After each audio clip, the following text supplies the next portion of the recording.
بسم اللہ الرحمن الرحیم۔ آیت نمبر 29 ہے سورہ البقرہ کی۔ پہلے ذکر ہو چکا حضرت ابراہیم علیہ السلام کا دعا فرمانے کا، اس کے بعد مکہ کی اندر کے اس کو خانہ کعبہ کی تعمیر کا،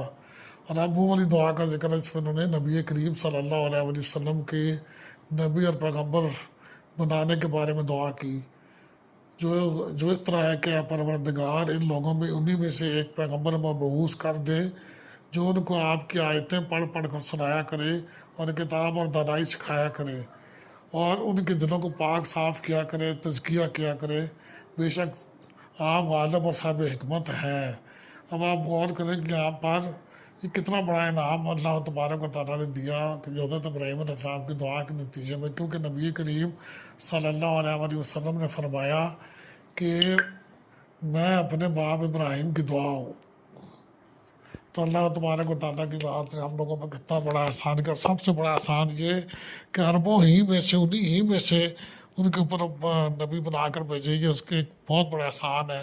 جتنا حضرت موسیٰ علیہ السلام نے اپنے بھائی ہارون علیہ السلام کے لیے نبی بننے کی دعا کی۔